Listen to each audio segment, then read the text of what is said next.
O continente africano. As terras ao sul do Saara. Um filme da Enciclopédia Britânica. Versão brasileira, Álamo.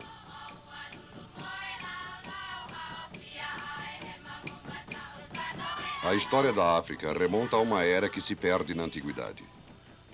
Desde o Egito dos faraós, e mesmo antes, o continente africano, com sua rara formação geográfica, seus animais exóticos e seus estranhos habitantes, atraiu os europeus. Atraiu e atemorizou. Devido a esse temor, eles diziam que a África era uma terra de selvagem mistério. As imensas florestas africanas se converteram no túmulo do homem branco, seus vastos desertos classificados como hostis. Os europeus da antiguidade não entendiam os habitantes da África, aos quais temiam, escravizavam e desprezavam como selvagens e ignorantes. Ridicularizavam aquelas crenças das quais não compartilhavam. Qualificavam como bárbaros aqueles ritos que não compreendiam. Alguma coisa podiam entender da música e das artes, mas sempre achando-as misteriosas. Assim era a África tropical para os europeus e americanos.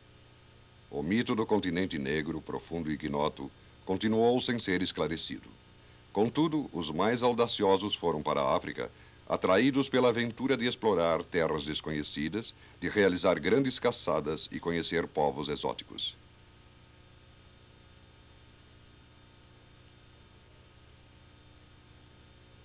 Outros quiseram levar aos africanos o cristianismo e aquilo que, a seu juízo, eram os benefícios da civilização.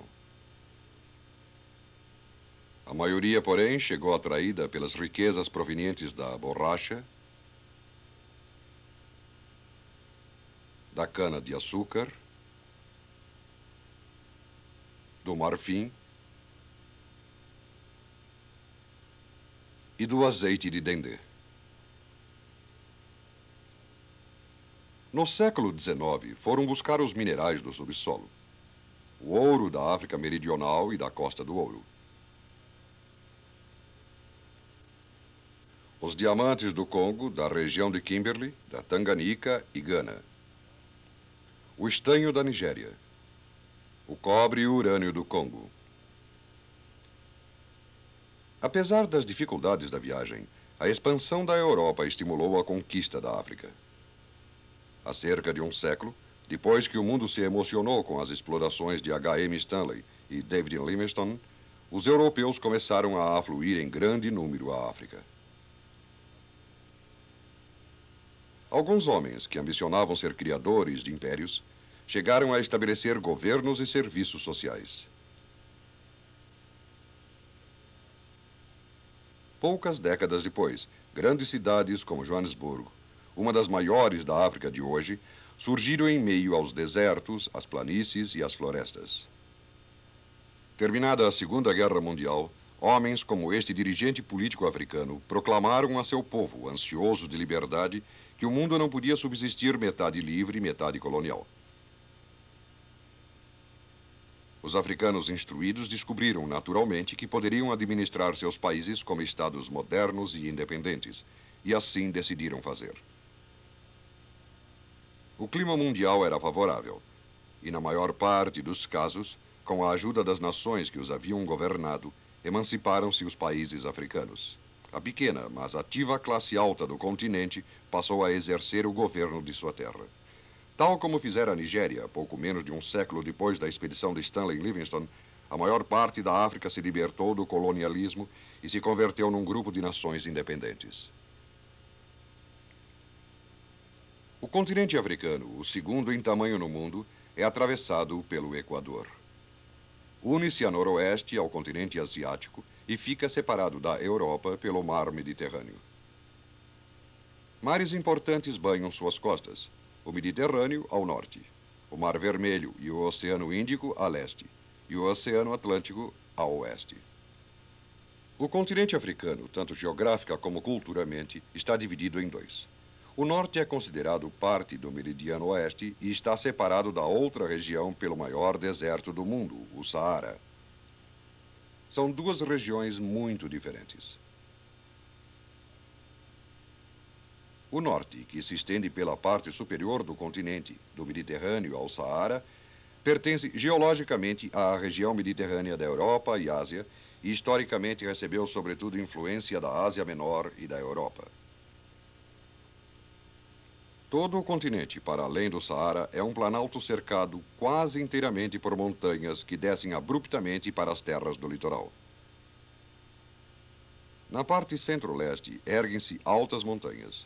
O Monte Kilimanjaro, o cume mais alto, alcança uma altitude de 6.010 metros.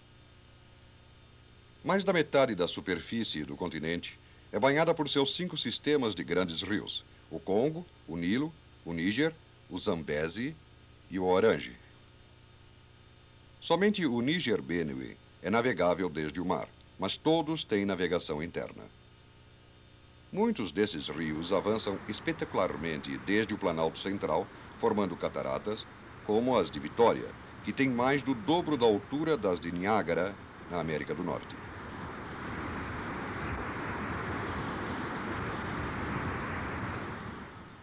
45% dos 30 milhões de quilômetros quadrados do território estão cobertos por vegetação rala, em sua maioria nas savanas ou pastagens com algumas pequenas árvores dispersas. Ao sul, há extensões de planícies secas e desertos, com os característicos matocos e capinzais desses lugares. O restante, cerca de 6 milhões de quilômetros quadrados, são florestas, especialmente ao longo da costa da Guiné e no Vale do Congo. À medida que aumenta a altitude das savanas, a temperatura cai e chove menos. No leste da África, os planaltos têm um clima temperado e agradável, enquanto que no sul apresentam um clima úmido subtropical semelhante ao da área do Mediterrâneo.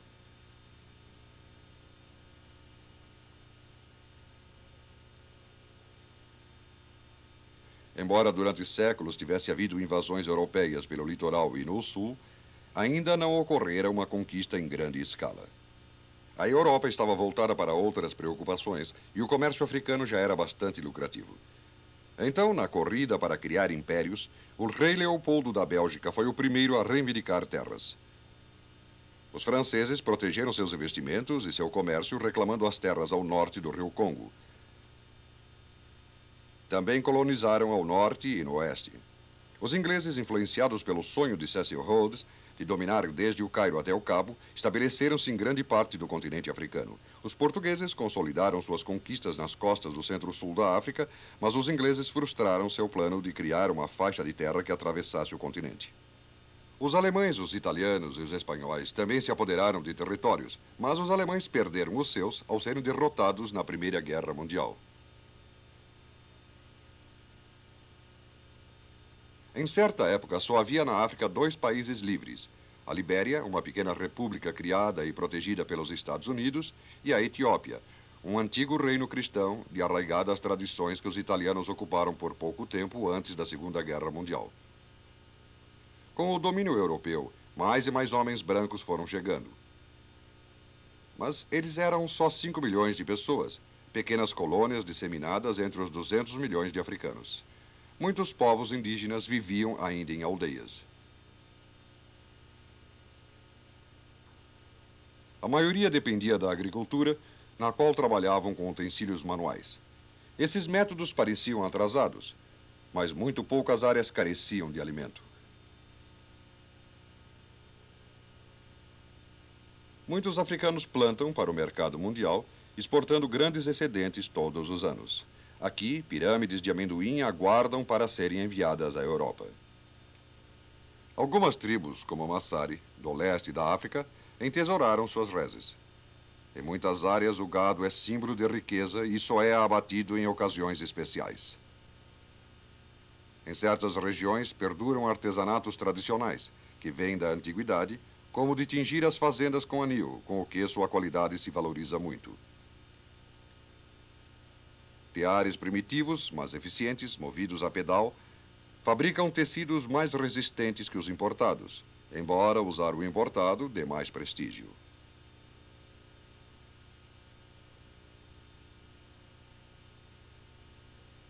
Muitos modificam os utensílios importados, dando-lhes formas mais práticas para cozinhar, a tradicional maneira africana. Operários metalúrgicos restauram as ferramentas agrícolas e fabricam práticos utensílios caseiros.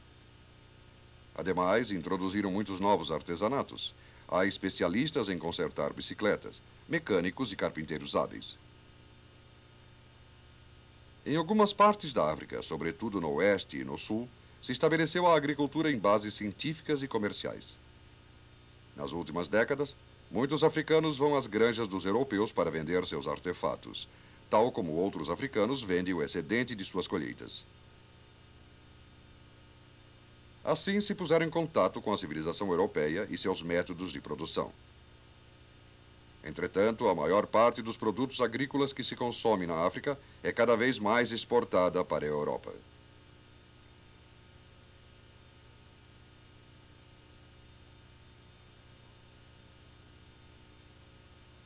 A maior concentração de agricultores brancos são os afrikanders, de descendência holandesa, ou huguenotes, e os ingleses no sul da África. Esses descendentes de imigrantes estão há mais de 2 séculos na região. A República Sul-Africana é a maior nação dominada por brancos no continente. Mas ao norte, no Zimbábue, antiga Rodésia, Tanganica e Quênia, colonizadores europeus, especialmente ingleses, também cultivam a terra em grande escala. Aqui se colhe sisal para logo convertê-lo em cordas e barbantes. Até a costa atlântica da África Central e Ocidental, os africanos cultivam terras onde colhem muitos produtos de valor. Aqui estão as plantações de cacau, do oeste, propriedade de africanos. Os ministérios da agricultura dos antigos governos coloniais os ajudaram a desenvolver essas lavouras, mas o fruto ainda é colhido e debulhado à mão.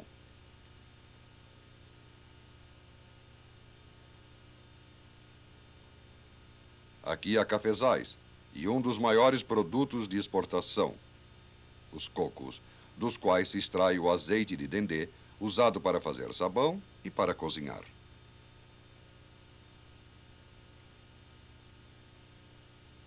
Há também grandes seringais na Libéria, sendo o produto exportado principalmente para a América do Norte. Esses e outros produtos, na maioria trazidos pelos europeus, proporcionaram riquezas e o desejo de possuir artigos importados. As principais importações incluem artigos manufaturados e maquinaria e alimentos.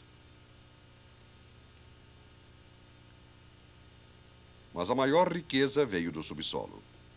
A primeira que se explorou foram os grandes depósitos de ouro no sul.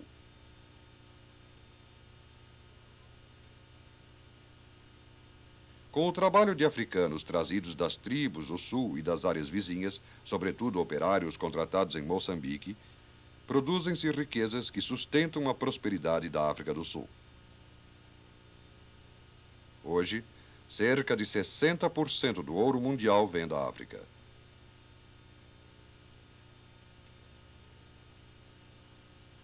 As minas de diamantes de Kimberley, também no sul, e as do Congo, Gana e Tanganica, suprem a maior parte do mercado mundial. Os diamantes industriais procedem do Congo e as pedras preciosas da África Austral.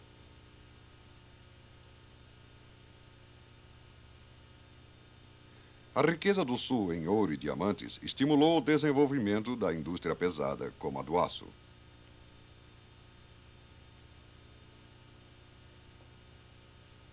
Uma grande variedade de indústrias manufatureiras começou a suprir as necessidades da população da África Austral.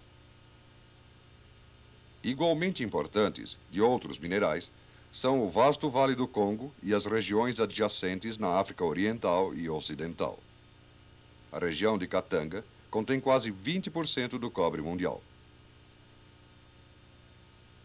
Aqui também, os operários africanos produzem o minério necessário para as nações industriais da Europa e América.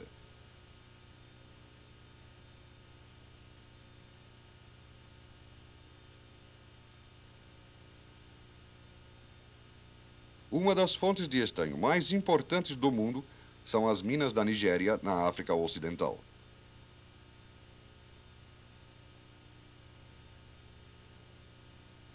descobrimento na Nigéria da matéria-prima que produz o alumínio deu lugar à criação de uma importante indústria.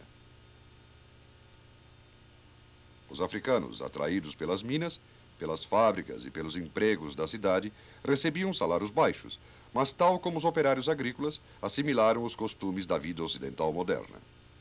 Com o desenvolvimento das indústrias, estendeu-se mais rapidamente o modo de vida europeu.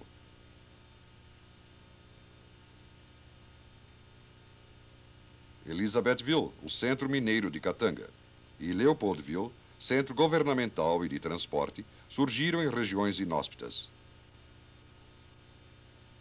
Johannesburg, a principal cidade industrial, é apenas uma entre dezenas de cidades tão modernas como qualquer outra na Europa ou na América.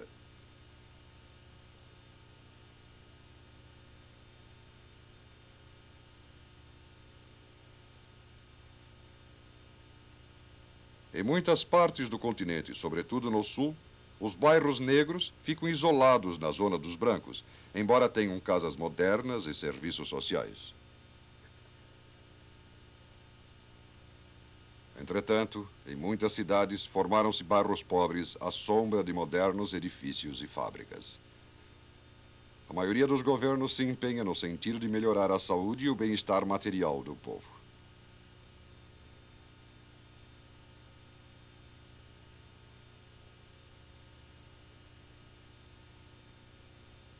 Também fizeram grandes esforços no campo da educação. Mas ainda em 1960, somente cerca de 1.000 africanos tinham condições de ir um pouco além da instrução rudimentar. Uns poucos afortunados podiam frequentar uma universidade no continente ou na Europa e América.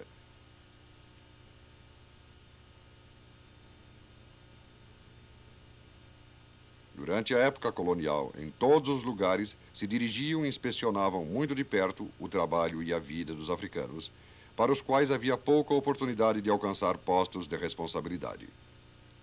Os brancos se mantinham isolados e, em muitos aspectos da vida, eram só eles a desfrutar os privilégios e vantagens da classe dominante. Os africanos adotaram, com grandes diferenças, os métodos de governo vigentes em países europeus, mas em toda parte verificou-se o mesmo resultado: o enfraquecimento da organização tradicional das tribos, substituída por uma nova forma de vida, o que inevitavelmente provocou uma revolução política. Desde que terminou a Segunda Guerra Mundial, os africanos criaram movimentos organizados para dirigir tanto sua vida econômica como seu próprio governo. A revolta foi pacífica em muitos territórios e violenta em poucos. Gerou algumas manifestações de terrorismo, que virtualmente provocaram um estado de guerra. A revolta política culminou tragicamente na República do Congo.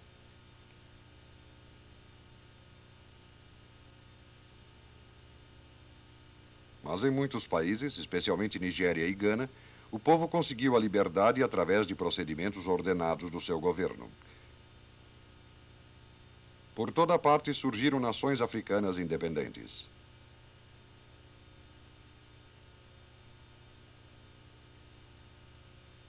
A face da África mudou rapidamente, do padrão colonial para uma família de países livres.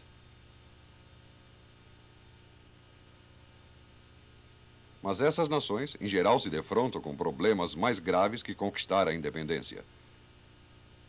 Há terríveis problemas de instrução e de desenvolvimento econômico.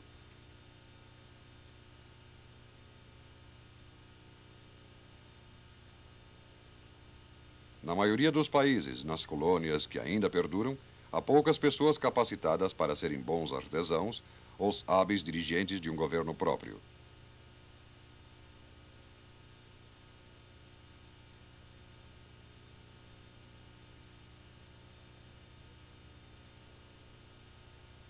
Todas as nações deverão trabalhar pelo desenvolvimento da África, principal necessidade do mundo do futuro. Mas a resposta a isso está no próprio povo, em sua capacidade de se instruir e formar pessoas que possam realizar a tarefa de dominar o meio ambiente e criar uma forma de vida ordenada e próspera.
A chuva cai sobre a terra da África Oriental todos os anos, regularmente e sem falhar. Os alagados se convertem em rios, rios que deslizam pelas montanhas e formam o maior rio do mundo. Começa o antigo Nilo.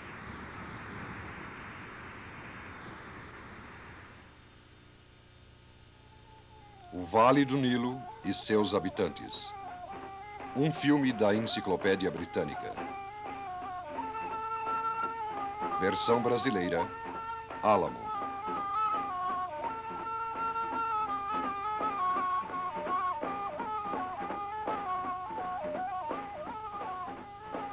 Desde que os faraós construíram as pirâmides há 5.000 anos, talvez nenhum rio tenha influenciado tanto o curso da história como esse. O rio do Egito, o Nilo. Os egípcios da antiguidade se maravilhavam com seu incessante fluir e o cultuavam como a um deus.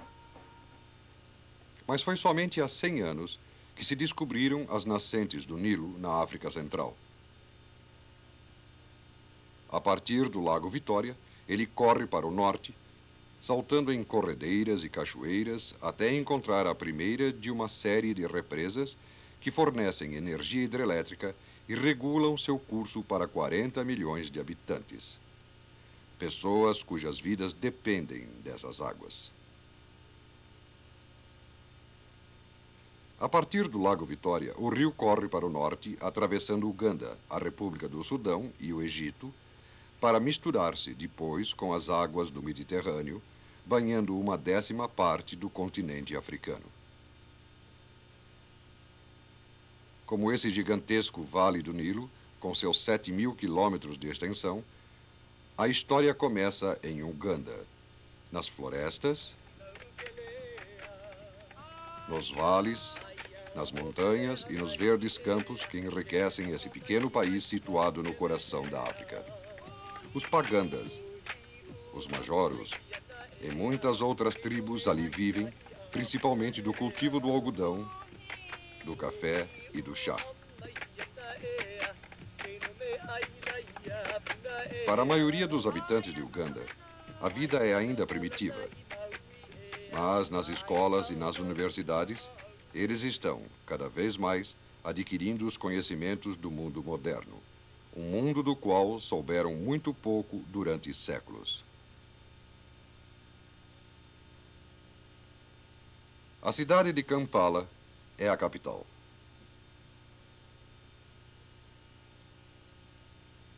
Nos modernos edifícios do governo, o povo de Uganda administra os assuntos de sua nova nação independente, de mais de 8 milhões de habitantes, cuja maioria é cristã.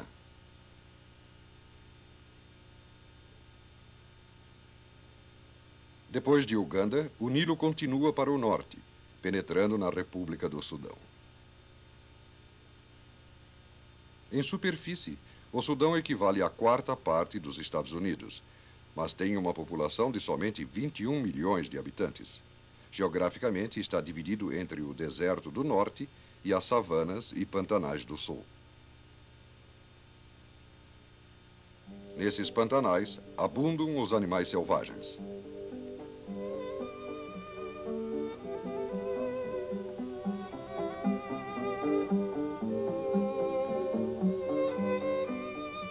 Entre as diversas tribos no sul, ao longo da margem do Nilo, a Vincan é talvez a mais importante.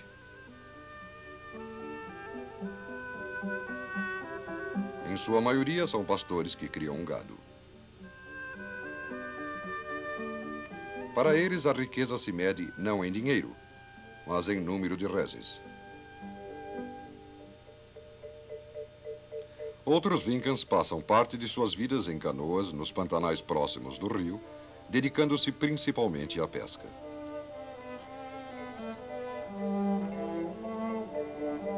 Os peixes vão por estreitos canais e ali são pescados com arpões.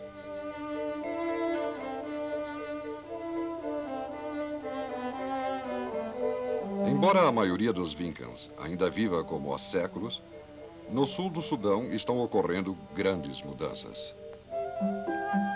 Muitas crianças dessa tribo estão frequentando a escola pela primeira vez. Ali aprendem a ler e escrever, a falar inglês e se preparam para uma vida menos primitiva nas aldeias. Juba, à margem do Nilo, é a cidade principal e o centro do mercado no sul do Sudão.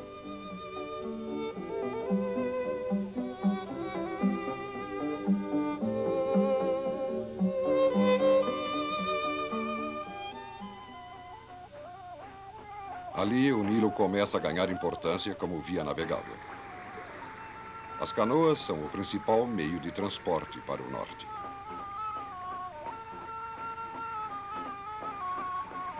A poucos quilômetros de Juba, as canoas encontram uma imensa área pantanosa chamada Ossudi. Um infinito e melancólico mar de papiro se estende por centenas de quilômetros quadrados. Este é provavelmente o maior e mais impenetrável pantanal do mundo. O Nilo Branco, como se chama aqui.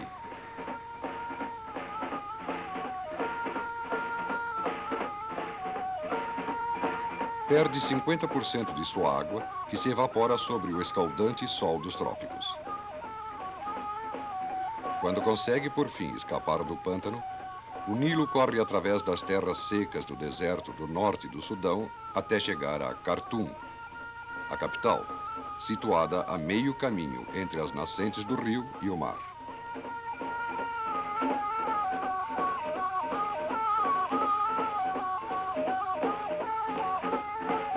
Embora os habitantes de Khartoum pertençam a várias tribos sudanesas, seu idioma comum é o árabe e praticam a religião muçulmana. Os sudaneses ainda recordam o tempo em que seu país era governado pela Inglaterra e Egito, com o palácio presidencial ocupado por um governador-geral inglês. A ininterrupta amizade do Sudão com o mundo ocidental contribuiu para dar a esse país uma segurança e estabilidade que não existem em outras nações da África.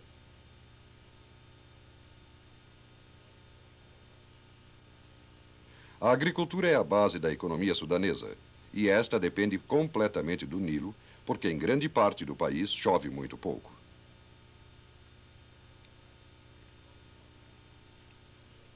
As numerosas barragens do Nilo represam grandes quantidades de água.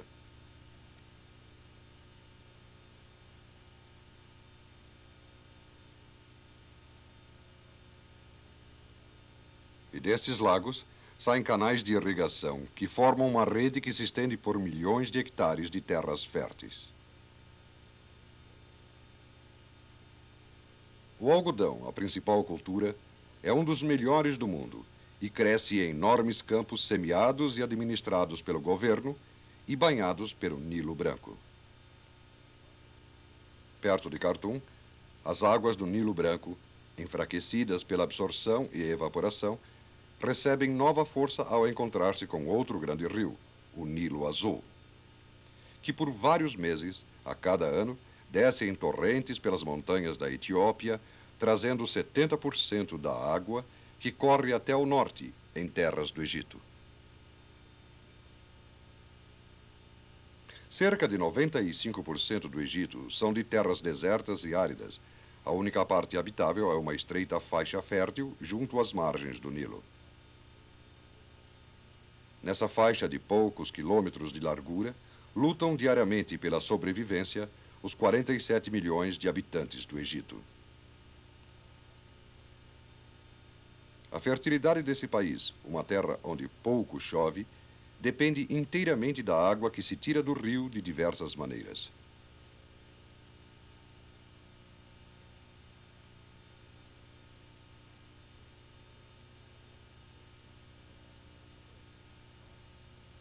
A agricultura é também a base da economia egípcia e, como no Sudão, o algodão é a cultura mais importante.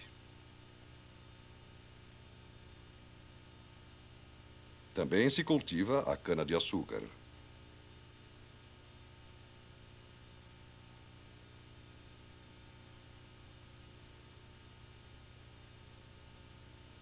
Existem plantações de figos, uvas, pêssegos e outras frutas. Muitos agricultores criam pombos para se alimentar e como fonte de adubo. Cafracita é uma aldeia típica do Egito. Os camponeses vivem em casas de tetos planos feitas de barro e palha.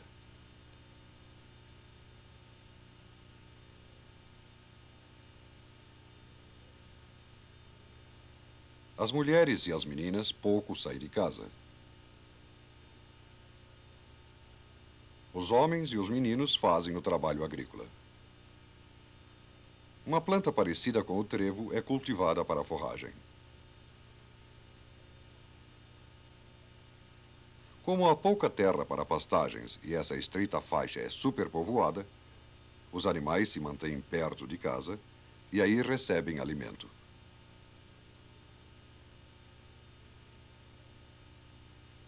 Desde a antiguidade, os egípcios se preocupavam com o problema da irrigação. E hoje, essa é ainda a chave da vida.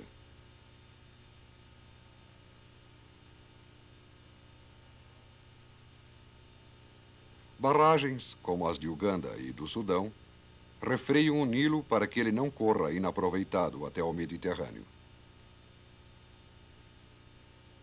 No sul do Egito, desenvolveram-se os trabalhos para a construção de uma gigantesca barragem que faz as outras parecerem minúsculas. A represa de Assuan, que engenheiros russos construíram com máquinas também russas, a um custo de 1 bilhão e 200 milhões de dólares.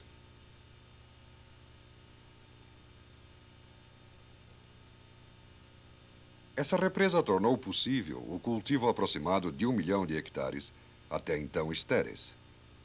Surgiram novas granjas para 5 milhões de camponeses e a energia elétrica, ali gerada, atendeu à crescente demanda das indústrias egípcias.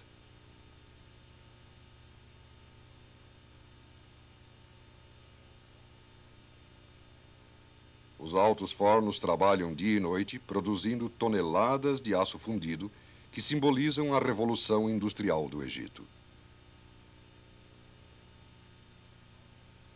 Entre as indústrias, há fábricas que produzem fertilizantes para as granjas egípcias.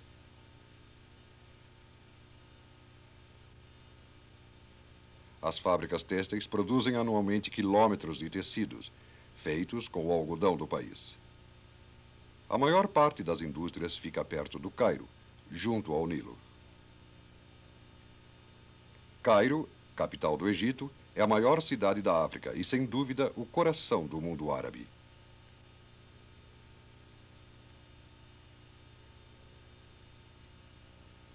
Durante muito tempo, um protetorado inglês, o Egito obteve gradualmente sua independência.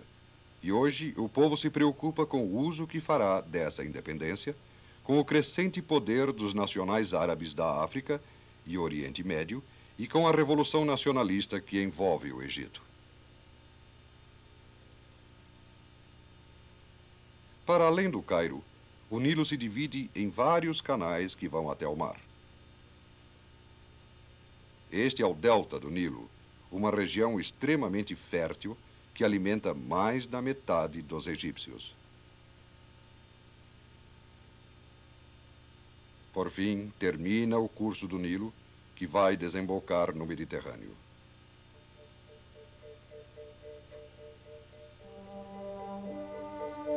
Há 5.000 anos, se desenvolveu nas margens do Nilo uma das primeiras grandes civilizações da Terra.